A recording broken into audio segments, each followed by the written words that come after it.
नवाज शरीफ गंजे ने Nawaz Sharif brand showed में कोरे के लत्ता बेचते थे ब्रांड शोड में। दोस्तों, हारिस रऊफ की नून लीगी पटवारी के साथ खतरनाक लड़ाई। अजीम लीडर इमरान खान को गाली देना महंगा पड़ गया, जिसकी वीडियो तेजी से सोशल मीडिया पर वायरल हो गई। जैसा कि आपको पता है कि घटिया परफॉर्मेंस पर टीम वर्ल्ड कप से बाहर हो गई थी। इसकी वजह से अमेरिका की सड़कों पर एक नून लीगी पटवारी ने पहले पाकिस्तानी टीम को गालियां दी, लेकिन जब वाइफ मुजना मसूद के सामने पटवारी ने इमरान खान को बुरा भला कहना शुरू कर दिया कि मोहसिन नकवी ने पाकिस्तानी टीम का भी हाल इमरान खान की तरह कर दिया है, जिस पर दोस्तों हारिस रऊफ को गुस्सा आ गया और मामला इस हद तक बढ़ गया कि हारिस रऊफ ने नून लीगी पटवारी की शदीद दुर्घट बना डाली। सिर्फ ब्रांड शोड में कोरे के लत्ता बेचते थे ब्रांड शोड में, उन्हें पता ही नहीं किथों बोल रहा है। भाई साहब की बात सुनो, ब्रांड शोड में अब बात सुनो।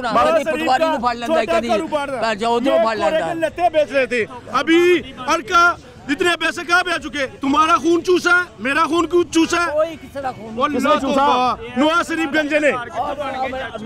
हारिस रऊफ का अमेरिका में रहने वाले पाकिस्तानियों ने भी भरपूर साथ दिया। दोस्तों, उनकी वाइफ मुजना मसूद ने भी ऑफिशियल बयान देते हुए कहा कि हम मुस्लिम उम्मा के अजीम लीडर इमरान खान के साथ आखिरी सांस तक खड़े हैं और उनके खिलाफ एक भी गलत लफ्ज बर्दाश्त नहीं कर सकते। यहाँ तक कि मैंने भी इस नून लीगी पटवारी को खड़ी खड़ी सुना डाली, यहाँ तक कह दिया कि आप नून लीग नवाज शरीफ के गुलाम हो और भारतीय एजेंडे पर काम कर रहे हो। इमरान खान मुस्लिम उम्मा का वो अजीम लीडर है कि जिसने इस्लाम का नाम पूरी दुनिया में बुलंद किया है, और मोहसिन नकवी जैसे शैतान ने पाकिस्तानी टीम के साथ साथ पाकिस्तान का भी बेड़ा गर्क कर दिया है। दोस्तों, इस हवाले से अपनी राय का इजहार कमेंट सेक्शन में दें। वीडियो अच्छी लगे तो लाइक करें और इस चैनल को सब्सक्राइब करें।